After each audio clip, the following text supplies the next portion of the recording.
সাবেক প্রধানমন্ত্রী ও বিএনপির চেয়ারপারসন বেগম খালেদা জিয়ার পাশে দাঁড়ালেন ভারতের প্রধানমন্ত্রী নরেন্দ্র মোদী। নরেন্দ্র মোদী তার এক্সে লিখেছেন, বাংলাদেশের সাবেক প্রধানমন্ত্রীর অসুস্থতায় তিনি উদ্বিগ্ন এবং তাকে সুচিকিৎসা দেওয়ার জন্য ভারত সর্বোচ্চ পর্যায়ে প্রস্তুত এবং সেই সাথে তার দ্রুত আরোগ্য লাভের জন্য তিনি প্রার্থনা করেন। হঠাৎ মোদির এমন বার্তা বাংলাদেশের বিভিন্ন মহলে নানা ধরনের প্রশ্ন, নানা ধরনের কিউরিসিটি ইত্যাদি তৈরি হয়েছে। কি বার্তা দিচ্ছে এই বার্তার মধ্য দিয়ে? অর্থাৎ আগামীতে ভারত বাংলাদেশের যে সম্পর্ক, সেই সম্পর্ক কি বাংলাদেশের সাথে আবার স্থিতিশীল হতে যাচ্ছে?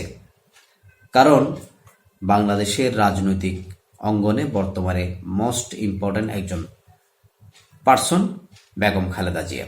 বেগম খালেদা জিয়ার তার দলের সাথে ভারতের সরকার এবং নানা রাজনৈতিক দলের সাথে আওয়ামী লীগের মতো সখ্যতা না থাকলেও একটি দলের প্রধান হিসেবে নরেন্দ্র মোদী তাকে যেভাবে আখ্যায়িত করেছেন একজন সরকার প্রধান হিসাবে, বলেছেন গণতন্ত্রের জন্য তিনি দীর্ঘদিন কাজ করে গেছেন, বাংলাদেশের মানুষের জন্য বহু বছর কাজ করে গেছেন, এমনটা উল্লেখ করে তার এই স্ট্যাটাসে তিনি তার আরোগ্য লাভের প্রার্থনাও করেছেন। বিভিন্ন মহল এটাকে বিভিন্নভাবে বিশ্লেষণ করছেন। কেউ বলছেন নির্বাচনের আগে বিএনপি একটি গুরুত্বপূর্ণ ভাইটাল এবং সেই সাথে আগামী যে রাজনীতি, সেই রাজনীতিতে বিএনপির নেতৃত্বে খালেদা জিয়ার পর কে আসছে এমন একটা বিষয়ের উপর অনেকটা যখন তৎপর, যদিও বা অনেকে এটা ভাবেন যে খালেদা জিয়ার পর নিঃসন্দেহে তারেক রহমান বিএনপির নেতৃত্বে থাকবেন। কিন্তু বর্তমান যে পরিস্থিতি, খালেদা জিয়ার এই সংকটময় অবস্থায়ও তারেক রহমান বাংলাদেশে আসতে পারছেন না। এই না আসাকে কেন্দ্র করে বিভিন্ন ধরনের প্রশ্ন তৈরি হয়েছে। শুধু কি তিনি মায়ের অসুস্থতা জনিত যে ব্যাপারটা, সেটা দেখতে না আসার কারণ কি শুধুমাত্র নিরাপত্তা ইস্যু, নাকি এখানে অন্য কিছু ভ্যারি করে? নানাজন নানা সমীকরণ খুঁজে নানা কিছু খুঁজে বেড়ায় নানা মতপথের মানুষ। যেহেতু রাজনীতিতে শেষ বলতে কোনো কিছু নেই এবং তারেক রহমান সাহেব তিনি নিজেও বলেছেন তার দেশে আসা নিয়ে যে ব্যাপারটা, সেটা তার একক নিয়ন্ত্রণাধীন নয়, এটা অন্যদের দ্বারাও প্রভাবিত। এখন এই যে খালেদা জিয়া তিনি যে পরিস্থিতির মধ্য দিয়ে নিজেকে এখন অতিবাহিত করছেন, খুব সংকটাপন্ন জীবন, যদিও বা ডাক্তাররা বলেছেন কিছুটা উন্নতি হয়েছে, তারপরও শঙ্কামুক্ত নন এখনো পর্যন্ত। এই অবস্থায় তিনি একটি দলের চেয়ারপারসন হিসাবে এখনো পর্যন্ত বর্তমানে আছেন। তার পরবর্তীতে তার সন্তান হিসাবে দলের অ্যাক্টিং চেয়ারম্যান, ভারপ্রাপ্ত চেয়ারম্যান, যিনি বিগত 14 বছর যাবৎ লন্ডনে আছেন এবং লন্ডন থেকে বাংলাদেশের এই রাজনৈতিক দলকে তিনি নেতৃত্ব দিচ্ছেন এবং সেই সাথে বাংলাদেশের আগামী নির্বাচনে তিনি প্রধানমন্ত্রী হিসাবে অনেকে তাকে ভাবছেন। তো বেগম খালেদা জিয়া তিনি দীর্ঘদিন বাংলাদেশের রাজনীতি করেছেন, বিভিন্ন সময়ে সরকারের দায়িত্ব পালন করেছেন এবং সর্বোপরি রাজনীতিতে একটি গুরুত্বপূর্ণ ভূমিকা পালন করেছেন। এটাই নরেন্দ্র মোদীর এক্স টুইটে লেখা।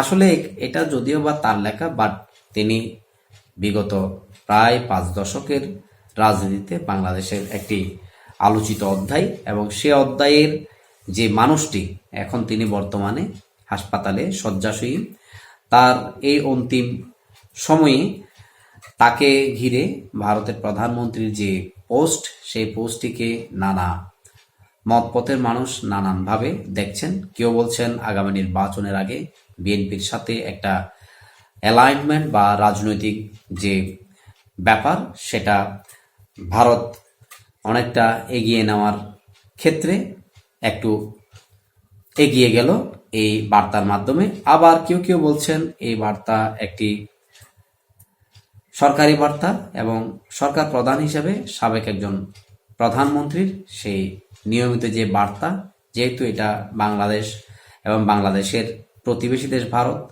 এবং ভারতের সাথে বাংলাদেশের ঐতিহাসিক সম্পর্ক, সেই জায়গা থেকে একজন সাবেক প্রধানমন্ত্রী হিসেবে, একটি দলের চেয়ারপারসন হিসেবে এটা সরকারি জায়গা থেকে যেটা করা হয় সেই বিষয়টা এখানে আলোকপাত হয়েছে। আবার কেউ কেউ বলছেন যে আগামী নির্বাচনকে ঘিরে যে ইনক্লুসিভ নির্বাচনের কথা রয়েছে, সেই ইনক্লুসিভ নির্বাচনে এখানে এখনো পর্যন্ত আওয়ামী লীগের অন্তর্ভুক্তির যে ব্যাপারটা, সেই ব্যাপারটা ক্লিয়ার না হলেও অনেকে ভাবছেন এটার একটা অ্যালাইনমেন্ট চলছে।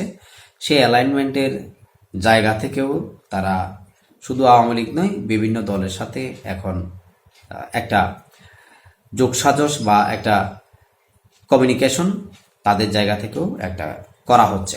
তো যাই হোক, খালেদা জিয়ার এই চরম সময়ে যেখানে তারেক রহমান সাহেব তিনি দূরপ্রবাস থেকে বাংলাদেশে আসা সম্ভব হচ্ছে না, সেখানে নরেন্দ্র মোদীর এই বার্তা অনেকটা বাংলাদেশের সাথে কেউ কেউ মনে করছেন যে সম্পর্কটা বরফ গলতে শুরু করেছে হয়তো। যাই হোক, এই হচ্ছে তার মূল অন্তর্নিহিত ভাব। আপনারা যারা এই আলোচনা দেখছেন, শুনছেন বা দেখবেন, আপনাদের যে মন্তব্য, আপনারা এই বিষয়গুলো একইভাবে দেখছেন কিনা বা যারা ভিন্নভাবে দেখছেন কমেন্ট সেকশনে লিখতে পারেন। ভালো থাকুন, সুস্থ থাকুন, সবার জন্য ভালোবাসা। আসসালামু আলাইকুম।